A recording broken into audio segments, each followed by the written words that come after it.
The slap echoed through the living room. Maya Johnson's head snapped to the side. Her cheek burned red where Officer Derek Walsh's palm had connected. The emerald dress she'd chosen so carefully now felt like a spotlight. "That's for talking back." Walsh grabbed her by the throat, fingers pressing into her windpipe. "Now get the hell out before I drag you out." The music had stopped. 40 guests froze. 40 phones captured the moment a cop's hand closed around a black girl's neck at a birthday party in Bellevue Heights. Maya's voice came out hoarse but clear. "You just assaulted me in front of witnesses." Walsh laughed. He shoved her backward. She crashed into the wall, knocking a framed photo to the floor. Glass shattered. "Witnesses?" He leaned in close. "Sweetheart, I am the law. Who do you think they'll believe?" His badge glinted under the chandelier. He had no idea her mother was already on the way. 3 hours earlier. The June heat had finally broken. A breeze carried the scent of honeysuckle through the open windows of Marcus Brooks's family mansion. The kind of house that screamed old money. White columns, manicured lawns, a circular driveway that could fit 10 cars. Maya Johnson stepped out of the Uber at 8:30. The emerald dress caught the golden hour light perfectly. Her natural hair was styled in defined coils that had taken her roommate an hour to perfect. She adjusted her silver bracelet and smiled. "Girl, you look amazing." Jasmine Williams linked arms with her. "This is exactly what you needed. No stress, no work, just fun." Tyler Rodriguez whistled low. Marcus really went all out. Look at this place. Inside, the party was already in full swing. Young professionals, college students home for the summer, a DJ spinning something current and loud. Catering staff in black uniforms circulated with champagne flutes and appetizers that probably cost more than Maya's textbooks. Marcus spotted them immediately. He weaved through the crowd, grinning wide. "Maya, you made it!" "Happy birthday!" Maya hugged him. 25 looks good on you." "Thanks for coming. Make yourselves at home. Food, drinks, whatever you need." Maya's phone buzzed in her clutch. She glanced at the screen. Mom. A photo showed a professional black woman in a navy suit, pearl earrings catching camera flash. Maya hit a decline. Jasmine caught the movement. "Your mom again? That's the 3rd time." "She's got some policy meeting tomorrow. Wants my opinion on her speech." Maya slipped the phone back into her bag. "I told her I'd be unreachable tonight." "What does she do again?" Maya waved a hand vaguely. "Government stuff, state level, it's boring." It wasn't entirely a lie, just not the whole truth. Tyler grabbed 3 champagne flutes from a passing tray. "Here's to one night where Maya gets to be a normal 22-year-old and not a policy consultant." They clinked glasses. The bubbles tickled Maya's nose. She let herself relax into the music, into the moment, into being just another guest at a party. That lasted about 20 minutes. The man in the police union baseball cap appeared near the kitchen. Tall, white, mid-30s with a crew cut and shoulders that suggested he spent serious time at the gym. He held a beer bottle by the neck and surveyed the room like he owned it. "Who invited a cop to a birthday party?" Jasmine muttered. Tyler shook his head. "That's Derek Walsh. He went to high school with Marcus's older brother, off-duty, obviously." "Obviously drunk," Maya added quietly. Walsh's voice carried over the music, loud, confident, the kind of voice used to being heard. "Hey, Marcus. Your brother said this was a classy party. Didn't know we were running a charity event tonight." A few people laughed, nervous laughter, the kind that happens when someone in authority makes a joke that isn't funny. Marcus's smile tightened. "Everyone here is invited, Derek." Sure. Walsh took a long pull from his beer. His eyes swept the room and landed on Maya, lingered. "Just saying, the neighborhood's been going downhill. Gotta watch who you let in." The temperature in the room seemed to drop 5 degrees. Maya turned her back to him. "Let's go outside. The deck looked nice." but Walsh's voice followed them. Comments to his buddies near the kitchen, loud enough to be heard. Used to be you knew everyone at parties like this. Now you gotta wonder who's casing the place. Tyler's jaw clenched. We should leave. No. Maya's voice was firm. We're not letting some drunk racist chase us out. Marcus invited us. We have every right to be here. Jasmine squeezed her hand. You sure? Maya nodded. Her mother's voice echoed in her head. Never let them see you rattled. Stand your ground. Know your rights. Be smarter than they expect. The party continued. Maya danced with Jasmine, chatted with other guests, tried to ignore the way Walsh kept watching her from across the room.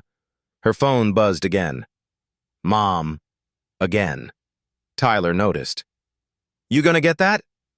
Not tonight. Maya powered off her phone completely. One night. That's all I'm asking for.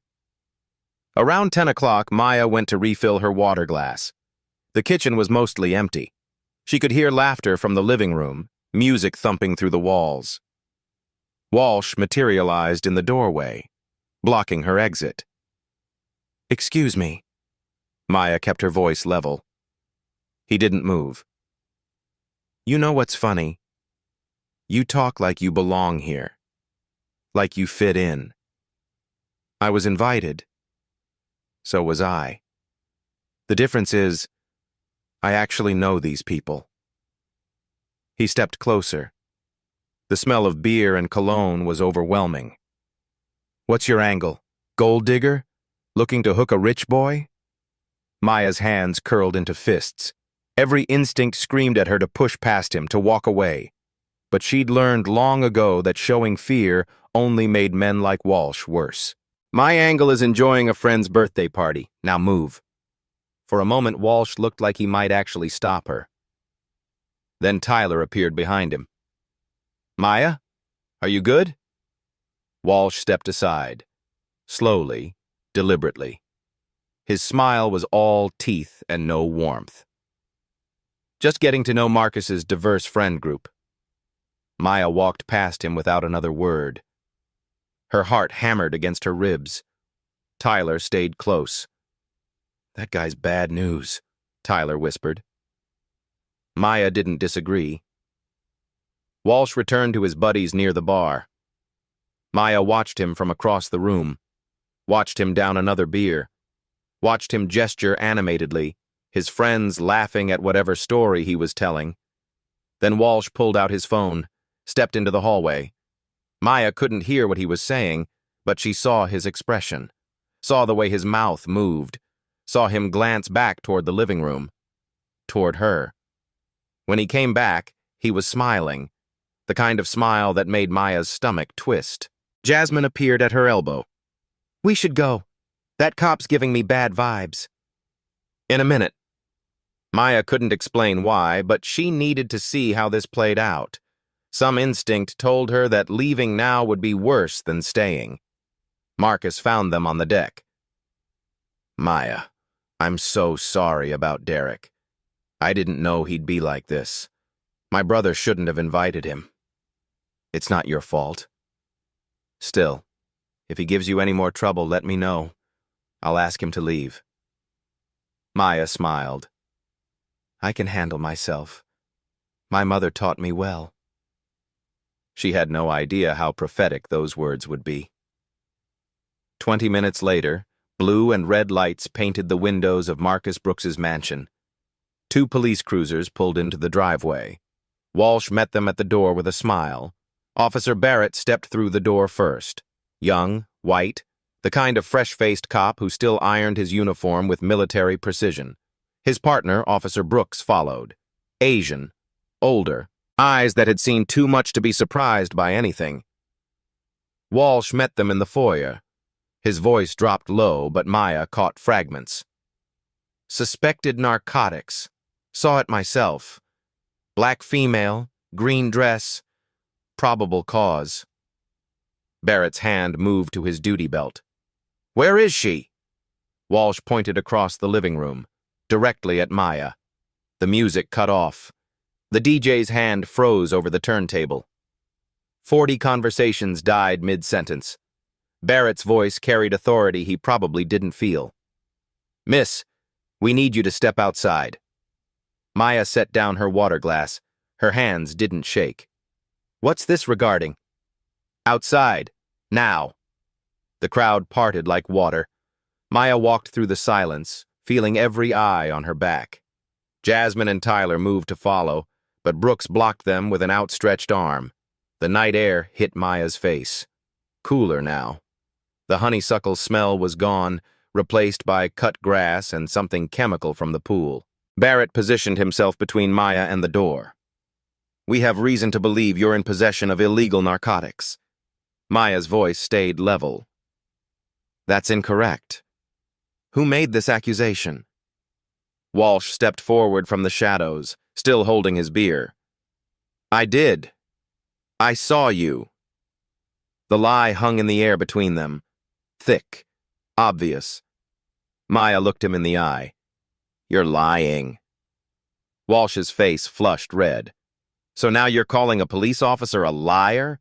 That's a bold move." "I'm stating a fact. I don't have any drugs. I haven't used any drugs. You're making a false accusation." Barrett shifted his weight. "Then you won't mind if we search you." "Actually, I do mind." Maya straightened her spine. "You need probable cause. Reasonable suspicion based on specific, articulable facts. Officer Walsh's unsupported statement doesn't meet that threshold." The words came out crisp, clean. The product of 3 years studying criminal justice at Emory, countless hours memorizing case law. Terry v. Ohio, Fourth Amendment protections. Walsh's beer bottle hit the ground. Glass scattered across the driveway. "Listen to this one. You've been watching too much Law and Order, sweetheart?" "I'm a criminal justice major. I know my rights." "Your rights?" Walsh moved closer. The smell of beer was stronger now, mixed with sweat. "Your attitude is suspicious enough for me." "That's not how the law works." Walsh's hand shot out. He grabbed Maya's wrist, the same one he'd grabbed earlier, but harder this time. His fingers dug into the tendons until pain shot up her arm. "Turn around. You're being detained." Maya tried to pull away. His grip tightened. "On what grounds? State the specific grounds for detention." "Suspicion of drug possession, failure to comply with a lawful order. That's enough grounds for you?" "You're hurting me." Maya kept her voice steady despite the pain radiating up her arm. "This is excessive force. I'm not resisting." From inside, Tyler's voice cut through. "She's not resisting. Let her go." Walsh yanked Maya's arm behind her back. She gasped. The angle was wrong, unnatural. Her shoulder screamed in protest. "You're hurting me," she repeated. Louder this time, making sure everyone could hear. "I am not resisting. You are using excessive force." The metallic click of handcuffs, cold steel against her wrists. Walsh cinched them tight. Too tight. The metal bit into the skin. "My name is Maya Johnson." She said it clearly, distinctly, looking directly at the phones now visible in the windows. "Remember that name." Walsh pulled her toward his truck. Private vehicle, not a patrol car. Maya's heels caught on the gravel. She stumbled, trying to keep her balance with her hands locked behind her back. "Officer Walsh, badge number 4729. I want you to state why you're detaining me." "You really want to do this here?" Walsh's breath was hot against her ear. "In front of all your rich friends? I want you to follow the law." Marcus burst through the front door. "Officer, she was invited. This is my party. There's been some kind of mistake." Walsh didn't even look at him. "Stay out of police business, son, unless you want to join her." Inside the house, Jasmine held Maya's clutch. The phone inside started buzzing. Once, twice, 3 times. Jasmine opened it. The screen glowed in the darkness. "Mom." Jasmine's finger hovered over the decline button. Then she thought better of it. She answered. Hello? The voice on the other end was clear, authoritative, a voice used to being heard. Who is this? Where is my daughter? Jasmine's hands trembled around Maya's phone. Maya's being arrested. We're at 2247 Bellevue Heights and... Walsh snatched the phone. His thumb jabbed the red button. The call died. No phone calls during detainment. He tossed it back at Jasmine. It bounced off her chest and hit the driveway. The screen cracked in a spiderweb pattern. Maya watched from beside Walsh's truck, handcuffs cutting into her wrists. Her fingers were already going numb. That was my mother. I don't care if it was the president. Walsh pushed her face first against the truck bed, cold metal pressed against her cheek. You're in my custody now. You follow my rules. Officer Barrett shifted uncomfortably. Walsh, maybe we should... I'm handling this. The crowd had grown. 60 people now, windows filled with faces, phones everywhere, screens glowing like fireflies. Maya's dress rode up as Walsh pressed harder. She tried to adjust it with her cuffed hands. Impossible. Please, my dress. Walsh laughed. Should have thought about that before you brought drugs to a party. I don't have drugs. We'll see at the station. Tyler stepped forward, phone held high. I've recorded everything, every illegal thing you've done. It's backing up to the cloud right now. Walsh turned slowly. You want to be arrested too? Obstruction of justice is a felony.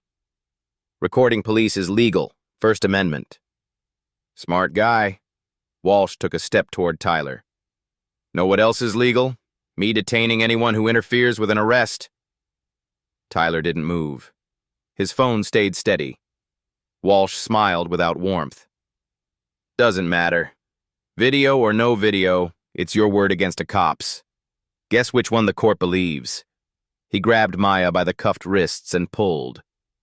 Pain shot through her shoulders. She bit back a cry. Time for your ride downtown. I have the right to know the charges. Possession, resisting arrest, disorderly conduct. Keep talking and I'll threaten a peace officer. I haven't threatened anyone. Sure sounded like a threat. Barrett, you hear that? Walsh looked at his fellow officers. Neither met his eyes. See? Witnesses. He opened the back door of his truck, a Ford F-150 with a thin blue line sticker. You can't transport me in a personal vehicle. You really are a law and order expert. Walsh shoved her toward the door. Maya planted her feet. The handcuffs made balance impossible. Walsh swept her legs out from under her. Maya crashed down. Knees hit concrete. A sickening crunch. Pain exploded up her legs. The emerald dress tore. Dark stains bloomed. Blood and dirt mixed together. Gasps erupted from the crowd. Someone screamed. Maya knelt there, hands cuffed behind her back, unable to catch herself or stand. Her knees throbbed. Warm blood trickled down her shins. Are you going to help me up? Walsh stared down. You fell. Not my problem. You knocked me down. That's not what I saw. Barrett, did you see me knock her down? Barrett looked away. The angle was... Exactly. Walsh turned back to Maya. Now get up. Stop making a scene. Maya tried to rise. With her hands behind her back and knees screaming, it was nearly impossible. She got one foot under her, pushed up. Her heel caught the torn dress. She wobbled. Tyler rushed forward. Let me help. Walsh's taser came free. The weapon snapped out of its holster. Step back or you're next. The red laser dot danced across Tyler's chest. Tyler frozen. Walsh, put that away. Officer Brooks finally spoke. This is excessive. Is it? He was advancing on an officer. I felt threatened. He was helping a handcuffed woman stand. Not how I saw it. The crowd erupted, voices overlapping. This is wrong. Someone call a lawyer. This is police brutality. Maya finally stood. Her knees screamed. Blood soaked through her dress. The fabric hung in strips. Her hair had come completely loose. She looked directly at Walsh. "You're going to regret this." "Yeah? Who's going to make me regret it?" Walsh holstered his taser. "I've been doing this for 15 years. Nothing ever happens." "Everything's different now." Something in Maya's tone made Walsh pause. Her voice held certainty that didn't match her situation, confidence that made no sense. Then the moment passed. "Get in the truck." "No." Walsh grabbed her arm. Maya pulled back. He grabbed harder. "I am not resisting," Maya said loudly. "For the cameras. I am simply refusing an illegal order. You cannot transport me in a personal vehicle. You cannot." The slap came fast. Walsh's palm connected with Maya's face. Her head snapped sideways. Blood filled her mouth. Her lips split. Complete silence. Maya straightened slowly. Blood trickled from her mouth. She spit onto the driveway, a dark splash on pale concrete. "You just committed battery in front of 60 witnesses." Walsh's face twisted. "I never touched you. Every phone here says something different." Marcus's phone rang. He answered, stepping away. "Yeah? What? Why? Okay." He ran toward Walsh. "Derek, you need to leave, right now. My brother says—" Walsh ignored him. "Last chance. Get in voluntarily or I'll drag you in." "I want your supervisor." "You'll meet supervisors at the station." Across the street, an engine purred. Too smooth, too quiet, expensive. Headlights flickered on, then sirens, distant but definite, multiple vehicles. Walsh's radio crackled.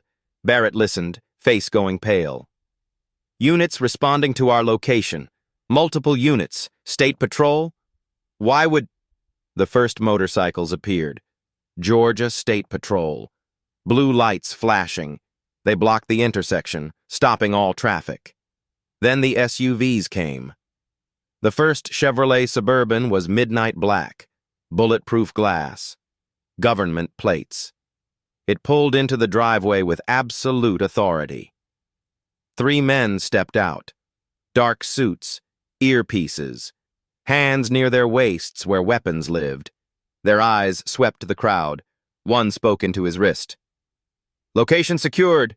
Preparing for primary arrival." Walsh's confidence cracked. "What the hell is this?" A second Suburban. 3 women. Same suits.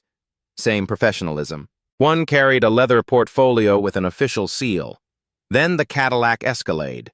It stopped dead center. A small Georgia flag fluttered on the hood. The license plate read, "Governor 1. Walsh went white. A GMC Yukon followed. Lawyers stepped out. A photographer with professional equipment. A woman in a blazer pulling out a tablet. 7 vehicles total. 2 motorcycles. 5 SUVs. The crowd swelled past 60. Neighbors emerged. The street looked like a premiere. Complete silence except for camera shutters. The lead security agent stepped forward. 6'4", African-American, built like a linebacker. His voice carried absolute authority. "Everyone back. 10 feet. Now." People moved immediately. 6 agents formed a protective perimeter. 2 flanked the Escalade's rear door. The photographer began documenting. Flash after flash capturing Maya's bloody knees, torn dress, handcuffs. The woman with the tablet opened Twitter. Her fingers flew. Within seconds, breaking. Governor Johnson responding to incident involving her daughter at private residence in Bellevue Heights. Walsh tried to approach. "Ma'am, this is a police matter." The lead agent blocked him. His physical presence was weapon enough. "Back. Now." Walsh backed up. Barrett grabbed Walsh's arm. "That's the governor's motorcade." "What?" "The governor of Georgia." Walsh's eyes went to Maya, to the handcuffs, to the blood, back to the Escalade. The rear door opened. A Christian Louboutin heel touched pavement first. Black leather, red sole. Then she emerged. Governor Patricia Johnson stood 5'9" without heels. With them, over 6 feet. She wore a tailored black Tom Ford suit. Not a wrinkle. Not a hair out of place. Diamond studs caught the light. A Patek Philippe watch gleamed. Her face showed no emotion. She walked directly toward Maya. Didn't look at Walsh. Didn't acknowledge the crowd. Moved with decades of practiced authority. 2 agents flanked her. The photographer followed. Walsh's mouth opened. Nothing came out. Governor Johnson stopped before Maya. For 3 seconds, she simply looked. Took in the handcuffs, the blood, the split lip, the torn dress. Her jaw tightened. The only sign of rage beneath that control. She reached out, placed one hand gently on Maya's cheek. Her thumb brushed blood away. Baby. Soft. Tender. Are you hurt? Maya's composure cracked. Just a little. A small smile. Relief washing over her. Hi, Mom. The crowd exploded in whispers. Cameras went into overdrive. Governor Johnson straightened, turned to Walsh. He stood there. Beer-stained shirt, police union cap, face cycling through colors. The governor's voice changed. Cold, hard, absolute. I'm Governor Patricia Johnson. She let that sink in. And you just assaulted my daughter. Walsh's hand moved toward his belt. Some instinct. Some stupid idea he could still control this. Officer Barrett grabbed his wrist. Don't make it worse. The silence stretched. Thick, heavy, like the air before a lightning strike. Walsh's mouth opened, closed, opened again. No sound came out. Governor Johnson's eyes never left his face. She stood perfectly still, a statue carved from ice and authority. Officer Barrett, Officer Brooks. Her voice cut through the night, clear, precise. Remove those handcuffs from my daughter, now. Barrett's hands shook as he fumbled for his keys. The metal clinked against itself, once, twice. Finally, the cuffs clicked open. Maya's arms dropped. She brought her hands forward, rubbing her wrists. Deep red grooves marked where the metal had bitten into skin. The circulation returning felt like needles. Governor Johnson took her daughter's hands, turned them over, examined the marks under the porch lights. Her jaw clenched tighter. She pulled out her phone, an iPhone in a government-issued case, started taking photos, close-ups of Maya's wrists, the bloody knees, the torn dress, the split lip. Each flash illuminated the damage. Mom, I'm okay. You're not. The governor's voice was granite. But you will be. She turned to the woman with the portfolio. Rebecca. Documentation. The lawyer stepped forward. Rebecca Brooks, 40, sharp. She opened a leather folder and began writing in quick, efficient strokes. Date, time, location, witnesses present. Walsh finally found his voice. Governor Johnson, I didn't know she was your daughter. If I had known... Governor Johnson's head snapped toward him. The look she gave him could have frozen hell. You didn't know. She let each word drop like a stone. Let me be very clear, Officer Walsh. You didn't assault my daughter because she's the governor's daughter. You assaulted her because she's black, because you thought she was powerless, because you've been doing this to people who don't have mothers who can make phone calls. She took a step toward him. Walsh took a step back. Badge number 4729. Is that correct? Walsh nodded. His police union cap sat crooked on his head now. Sweat beaded on his forehead despite the cool night air. Answer me verbally. Badge number 4729? Yes. His voice cracked. Yes, ma'am. Don't call me ma'am. I'm not your mother. I'm the governor of Georgia. You will address me as Governor Johnson." "Yes, Governor Johnson." The lead security agent approached. He handed the governor a tablet. She swiped through screens, her expression darkening with each swipe. "Officer Derek Walsh, 15 years with the Atlanta Police Department. 23 complaints filed against you. 18 involving Black or Latino individuals, all marked unfounded or dismissed." She looked up from the screen. "Explain that pattern to me." Walsh's mouth worked soundlessly. "I'm waiting. Those complaints they were investigated according to protocol that—" "Protocol?" Governor Johnson's voice could have stripped paint. "The same protocol that lets officers investigate their friends? The same protocol that's protected you for 15 years while you terrorized my community?" She turned to Barrett and Brooks. Both officers looked like they wanted to melt into the pavement. "You two, did Officer Walsh provide you with any evidence of drug possession before you arrived?" Barrett swallowed hard. He called it in. Said he witnessed suspicious activity." "Did he show you drugs? Point to specific behaviors? Provide any corroboration beyond his word?" Silence. "Answer the question, Officer Barrett." "No, Governor. He just told us to come and that there was probable cause." "So you arrested my daughter based solely on the word of an off-duty, intoxicated officer who has 18 complaints of racial profiling in his file?" Barrett's face went red. "We didn't know about his file." "That's not better." Governor Johnson cut him off. "That's worse." She pulled out her own phone, dialed. The call connected immediately. "Commissioner Bradley, Patricia Johnson." Her tone shifted. Not softer, colder. The voice of someone used to being obeyed. "I need you at 2247 Bellevue Heights Drive immediately, because one of your officers just committed battery, false arrest, and civil rights violations against my daughter in front of 67 witnesses. I don't care what meeting you're in. You have 10 minutes. She hung up. No goodbye, no thank you. Just ended the call.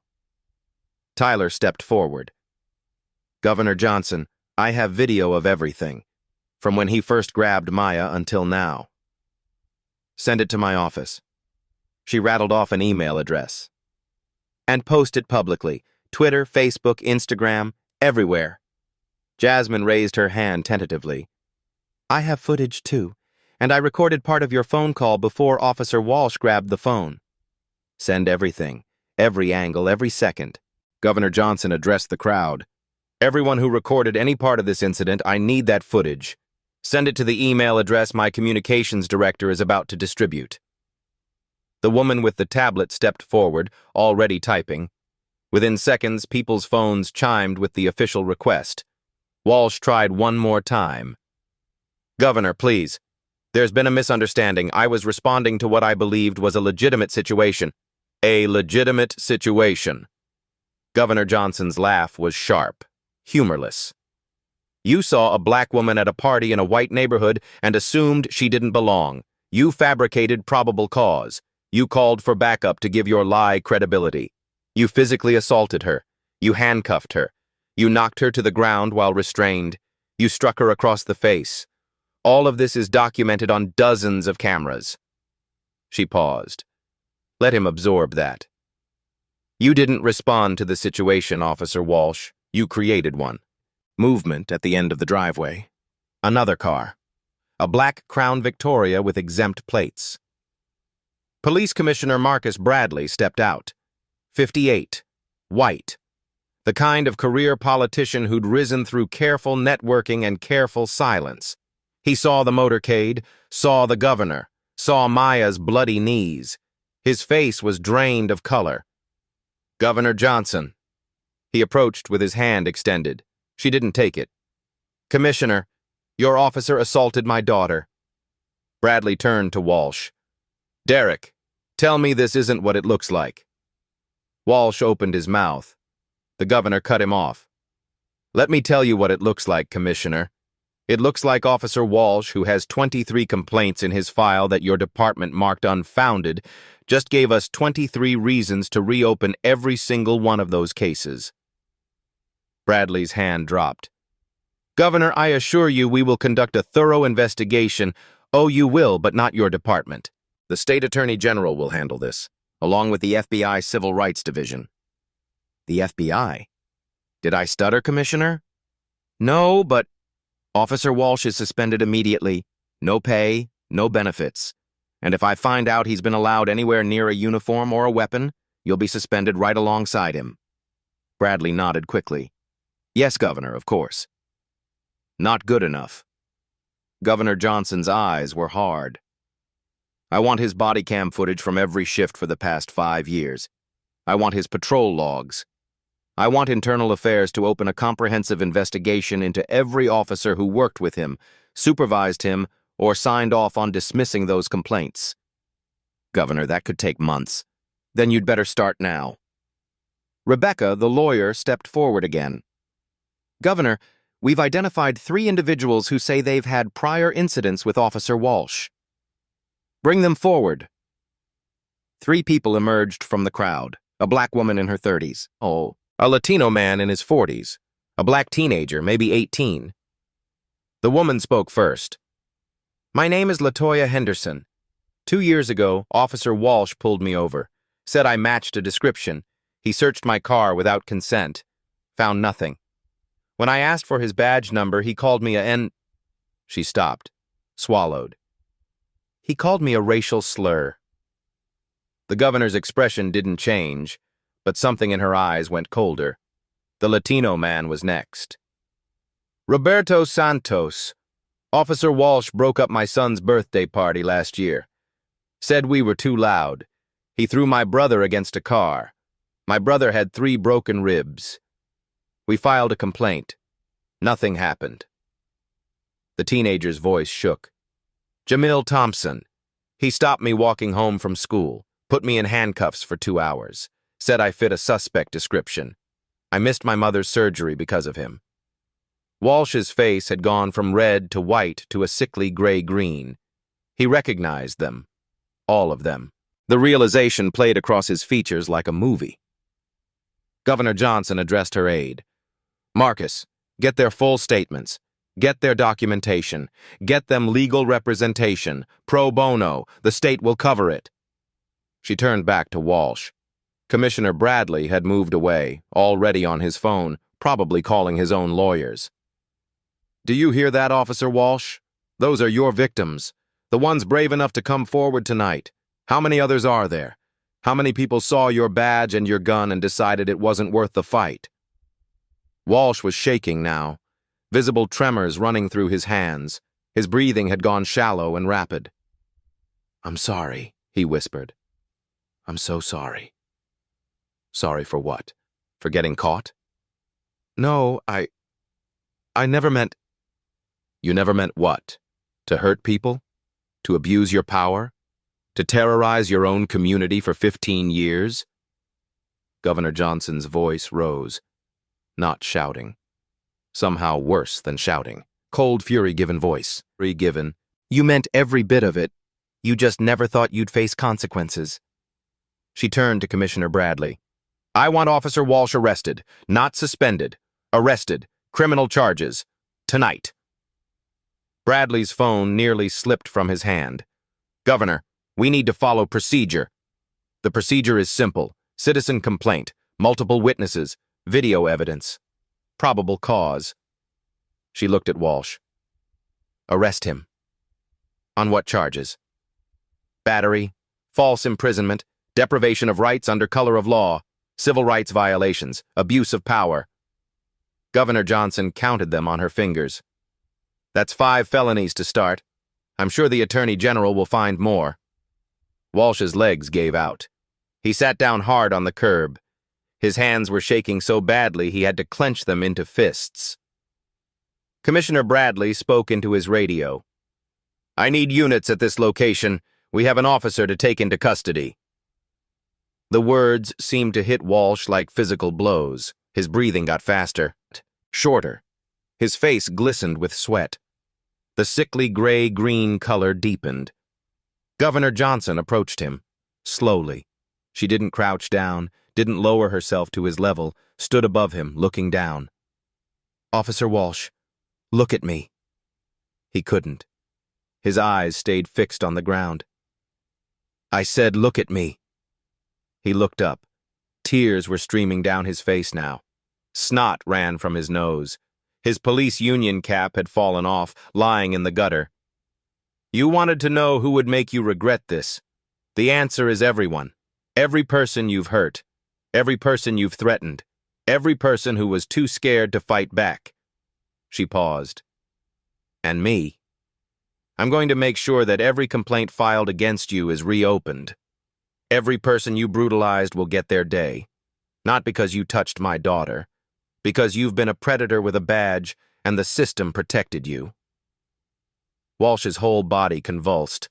His breath came in gasps. His eyes went wide with panic. Then it happened. The dark stain appeared first at his crotch, spread down his left leg, then his right. The wet fabric clung to his thighs. A puddle formed on the concrete beneath him. The smell hit a moment later, unmistakable. The crowd went silent, not shocked silence this time. Something else. The silence of justice witnessed. Walsh looked down at himself, at the spreading wetness, at the puddle. His face crumpled completely. He curled forward, arms wrapped around his knees, sobbing. 67 cameras captured it all. Governor Johnson didn't laugh, didn't mock, didn't gloat. She simply turned to Agent Cole. "Get him out of my sight." 2 patrol cars arrived. 4 officers stepped out. They saw the governor, saw Commissioner Bradley, saw Walsh sitting in his own urine on the curb. "Cuff him," Bradley ordered quietly. They approached. Walsh didn't resist, didn't speak, just sat there, broken, as they pulled his arms behind his back. The same position he'd put Maya in, the same handcuffs. They lifted him to his feet. The wet stain was visible to everyone. His pants clung to his legs, dripping. Officer Brooks looked away. Officer Barrett stared at the ground. The crowd parted as they walked Walsh to the patrol car. Someone started clapping, then another person, then another. Within seconds, the entire crowd was applauding. Maya watched him go. Her mother's arm around her shoulders, Tyler and Jasmine on either side. Walsh looked back once. His eyes met Maya's. She saw everything in that look. Fear, shame, the realization that his life as he knew it was over. She didn't smile, didn't gloat. She just nodded once. "Now you know how it feels." The patrol car door closed. Walsh disappeared behind the tinted windows. The crowd's applause grew louder. The patrol car's taillights disappeared around the corner, red dots fading into the night. Walsh was gone. The applause continued for another 30 seconds before dying down to silence. Governor Johnson turned to her daughter. The ice in her expression melted. What remained was pure maternal concern. "Let me see your knees." Maya lifted the torn dress. The blood had dried, dark and crusted around the scrapes. Gravel was embedded in the wounds. Small pieces of concrete glinted under the porch lights. The governor's nostrils flared. The only sign of her contained rage. "We need to get you to a hospital." "I'm okay." "You're not." Governor Johnson looked at Agent Cole. "Get the medic." A woman in plain clothes emerged from one of the Suburbans with a red medical kit. She knelt in front of Maya, already pulling out antiseptic and gauze. The sting made Maya hiss through her teeth. "Sorry," the medic murmured. "This will hurt." Marcus pushed through the crowd. His face was ashen. His hands shook. "Governor Johnson. Maya. I am so sorry. I never thought Derek would—" He couldn't finish. Governor Johnson's voice softened slightly. "Marcus, you called for help when it mattered. You stood up. That took courage. I should have kicked him out the second he started making comments." "Yes, you should have.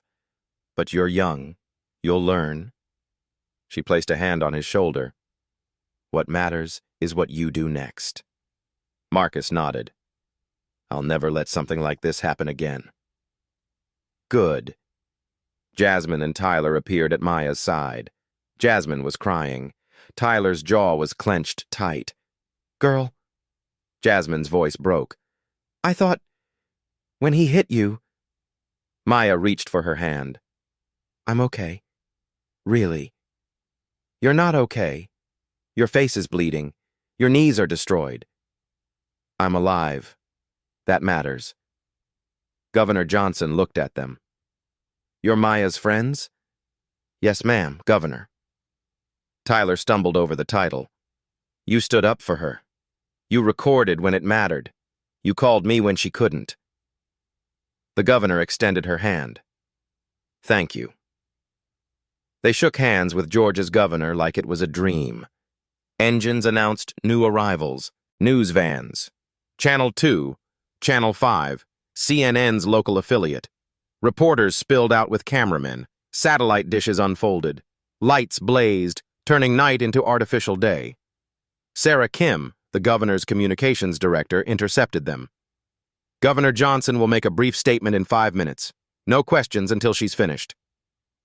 The reporters nodded. Governor Johnson's aide brought over a portable podium. The seal of Georgia glinted gold against black. They set it up on Marcus's lawn, right where Walsh had knocked Maya down. The symbolism wasn't accidental. Microphones bristled from the podium. Governor Johnson stepped behind them. Cameras went live, red lights glowing, broadcasting to the entire state. Tonight, my daughter, Maya Johnson, was illegally detained, physically assaulted, and had her civil rights violated by Officer Derek Walsh of the Atlanta Police Department. Her voice carried, clear, unmistakable. She was handcuffed without probable cause, knocked to the ground while restrained, struck across the face, all captured on multiple cameras by multiple witnesses. She paused. Let that sink in. But Maya is one of the lucky ones. She had a mother who could make a phone call. She had friends who recorded evidence. She had the privilege of connections and education. How many others don't? The question hung in the air. Officer Walsh has been arrested and will face criminal charges, but this is not just about one bad officer. This is about a system that protected him for 15 years while he terrorized the community he was supposed to serve. Rebecca stepped forward with a prepared statement. Governor Johnson glanced at it, then set it aside. She was speaking from the heart now. Effective immediately, I am directing the State Attorney General to investigate the Atlanta Police Department for patterns of civil rights violations. I am calling an emergency session of the state legislature to pass comprehensive police accountability reform. Citizen oversight boards with real power. Body cameras that cannot be disabled. An independent prosecutor's office for police misconduct cases. The reporters scribbled furiously. Additionally, I am creating a task force to review every complaint filed against Officer Walsh and officers like him. Every victim will have access to state resources. Every case reopened with fresh eyes. A reporter raised her hand. Governor Johnson ignored her. She wasn't done. My daughter told me something. She said she believes in the system's potential, not its current reality. That's the difference between hope and naivety. Hope demands action. Hope demands change. She looked directly into the cameras. I'm the governor of Georgia. I have power, resources, a platform, and I'm going to use all of it to make sure no parent has to watch their child be brutalized by the people we trust to protect us. She gestured. Questions? Hands shot up. Governor, will you be filing a civil suit? Yes, both criminal and civil complaints. What about Officer Walsh's pension? If convicted, Georgia law allows forfeiture of pension benefits. I'll push for that. Critics might say you're using your position to get special treatment. Governor Johnson's eyes went cold. My position is the only reason my daughter got justice tonight. That's not a defense of the system.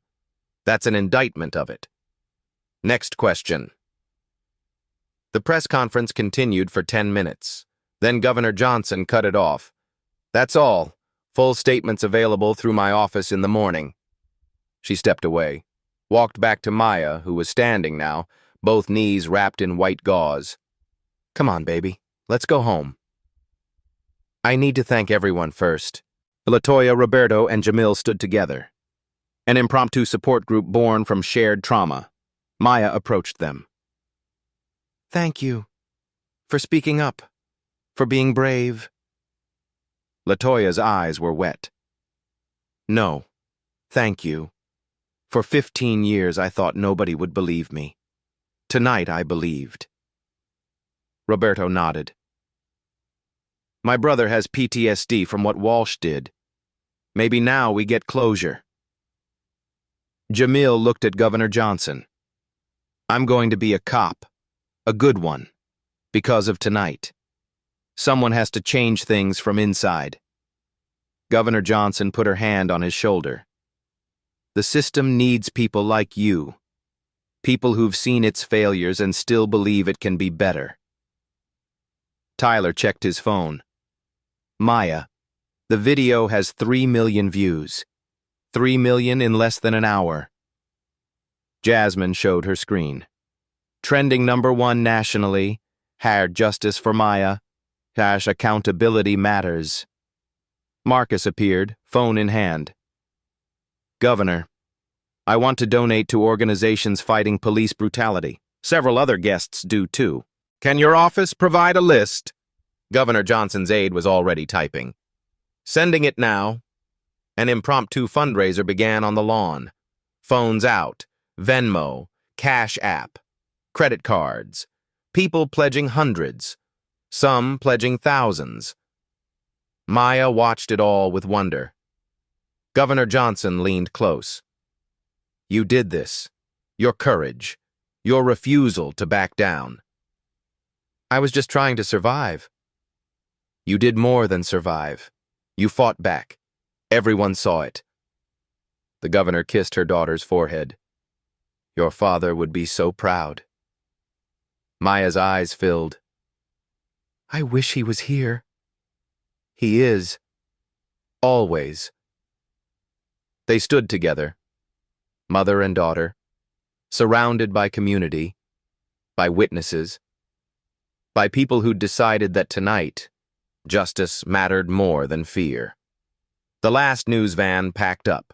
The crowd dispersed. The neighbors returned home. Marcus's party was officially over. Governor Johnson guided Maya toward the Escalade. Tyler and Jasmine followed. You too. The governor smiled. Thank you. You were there. You recorded. You called. And you're good friends to my daughter. That matters most. Maya climbed into the Escalade. The leather seats felt like heaven. Tyler and Jasmine got into one of the Suburbans. The motorcade prepared to leave. As they pulled away, Maya looked back at Marcus's house. At the place where her life had changed. Where she'd been knocked down and risen back up. The house lights grew smaller. Disappeared. Maya leaned against her mother's shoulder and closed her eyes. It's over, she whispered. No, baby. Governor Johnson stroked her daughter's hair. It's just beginning. 6 months later. Maya Johnson stood at the podium in the Georgia State Capitol. Sunlight streamed through tall windows, catching the gold embroidery on her graduation robe. Summa cum laude, criminal justice, Emory University. But she wasn't here for a celebration. The hearing room was packed. Senators, representatives, reporters, citizens who'd driven hours to be here, all waiting to hear what she had to say about House Bill 2847, the Community Police Accountability Act. My name is Maya Johnson, her voice carried without a microphone, steady, clear. 6 months ago, I was assaulted by a police officer at a birthday party. I was handcuffed without cause, knocked to the ground while restrained, struck across the face. My crime was being black in a neighborhood where someone decided I didn't belong. The room was silent except for the scratch of pens on paper. Officer Derek Walsh is currently serving a 4-year prison sentence. He was convicted on 5 felony counts. He's been permanently banned from law enforcement. He lost his pension. He paid a $2.3 million civil settlement. She paused. Let those numbers sink in. That's justice for me. But what about justice for everyone else? Maya pulled out a folder, opened it. 14 of Officer Walsh's previous victims have now received settlements. 12 cases that were marked unfounded for years. 3 officers who helped cover up Walsh's behavior were fired. The police commissioner retired. The entire Internal Affairs Division was restructured. She looked up, made eye contact with the senators. That's what happens when we stop protecting bad cops and start protecting communities. 2 weeks later, House Bill 2847 passed. Governor Johnson signed it into law with Maya standing beside her. The video of Maya's arrest had been viewed 47 million times. It became a teaching tool at police academies, a perfect example of what not to do. 47 states introduced similar legislation. The Department of Justice launched investigations into 23 police departments, using Maya's case as precedent. Latoya, Roberto, and Jamil formed the Bellevue 3, an advocacy group now operating in 15 cities, going to city councils, police commissions, community forums, demanding change. Maya took a position with the State Attorney General's office, Civil Rights Division. Her first assignment was Walsh's case files, all 23 complaints, finding patterns, building cases, making sure justice wasn't just for the governor's daughters. She became a national spokesperson, testified before Congress, appeared on news shows, spoke at universities, always with the same message. The system isn't broken. It's working exactly as designed. The question is whether we accept that design. Officer Walsh is in prison. That's justice for Maya Johnson. But justice for everyone looks like a system that never creates another Derek Walsh. Here's what you can do right now. 1. Film and post. Your phone is an accountability tool. Document injustice. Share it widely. Silence protects abuse. Sunlight disinfects it. 2. Know your rights. Learn them. Teach them. Free resources at aclu.org and knowyourrights.org. Don't wait until you need them. 3. Vote for accountability. Prosecutors, sheriffs, judges, city councils. They're all elected. They all have power over the police. Know their records. 4. Support oversight. Citizen review boards only work if citizens participate. Attend meetings. File complaints. Be the change. 5. Believe victims. For every viral video, hundreds of stories never trend. Listen to them. Amplify them. Support them. The fight isn't over. It's just beginning. And it needs you. If this story moved you, if it made you angry, if it made you want to do something, start by sharing it. Send it to someone who needs to hear it. Post it with hashtag #AccountabilityMatters. Then subscribe to this channel. We tell stories that matter. Stories about injustice. Stories about courage. Stories about ordinary people who refuse to accept that this is just how things are.